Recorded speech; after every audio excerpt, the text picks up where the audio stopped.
Ինչ է կարծում ներկայումս առկա քաղաքական վիճակում անհրաժեշտ է արդյոք իրականացնել արտահերթ խորհրդարանական ընտրություններ։ Սա ևս շատ հետաքրքիր տվյալներ ենք ստացել։ 44% նշել է, որ միանշանակ անհրաժեշտ է իրականացնել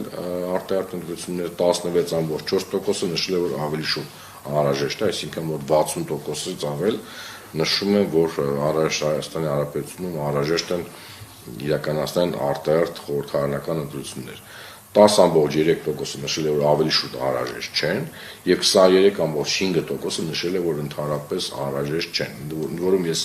այստեղ ուզում եմ շեշտադրել, որ այս 23.5%-ը, ովքեր ասել են, որ անհրաժեշտ չէ իրականացնել արտահերթ խորհրդարանական ընտրություններ, դա չի 23.5-ը, դա չի նշանակում, որ այս 23.5%-ը համամիտ են այս աշխատանքները, որը իրականացնում է իշխող կուսակցությունը եւ ուզում են անփոփոխ մնա ամեն ինչ։ Չէ, ես կարծում եմ այս 23.5%-ի մեջ կան նաեւ մարդիկ, ովքեր որ չեն տեսնում ալտերնատիվա, այսօրվա իշխանությունները կամ չեն տեսնում այն քաղաքական ուժը, որին կարող են ձայն տալ եւ ի ապացույց այն դատողությունների, որը ես ներկայացնում եմ վերջին հարցը, եթե առաջիկա կիրակի օրը լինեն խորհրդարանական ընտրություններ, որ կուսակցության կամ դաշինքի օգտին կքվեարկեիք։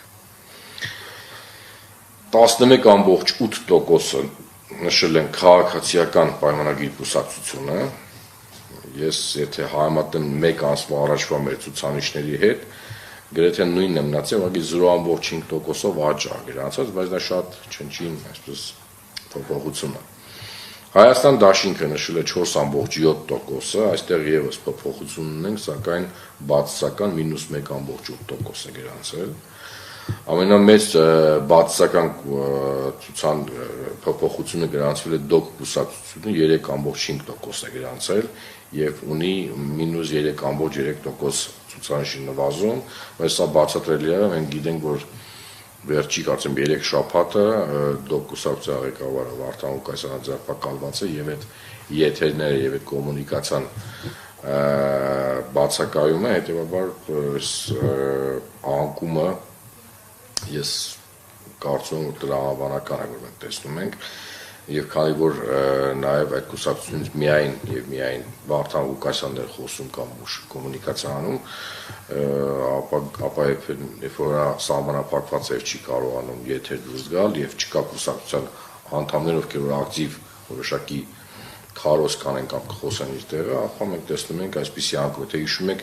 նախորդ մեր պրեզենտացիայի ժամանակ ԴՕԿ կուսակցությունը հունվար ամսին գրանցել էր երկրորդ տեղը եւ առաջ էր անցել Հայաստան դաշինքից, բայց հիմա նորից վերադարձել է երրորդ տեղը եւ գրանցել է 3.5%։ Չորրորդ տեղում մեր մոտ Բարգավաճ Հայաստան կուսակցությունը 2.7%-ով, այստեղ եւս շատ չնչին, բայց կա աճ 0.3%-ով աճ կա։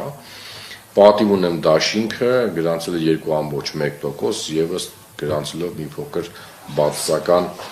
ցուցանիշ 0.2%։ Եվ ամենամեծ բացասական փոփոխությունը կրել է Հանրապետություն կուսակցությունը, գրանցել է միայն 0.7%, եւ նախորդ մեր հարցման ժամանակ նրանք գրանցել են 1.8%, ունեն -1.1% իրենց 1.8%-ից։ Ազգային ժողովրդավարական բևեռը գրանցել է 0.7%, Հայաստանի Հանրապետական Դաշնակցություն կուսակցությունը 0.3%,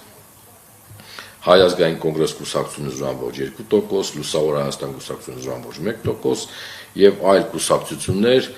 ընդհանուր գրանցել են 1.5%, ոչ մեկին նշել է 6.2%, կփչացնեմ քվեաթերթիկը նշել է 4.7%, դժվարացել են այս հարցին պատասխանել 24.6%, հրաժարվել են պատասխանել 4% եւ չեմ մասնակցել ընտրություններին նշել է 32.1%։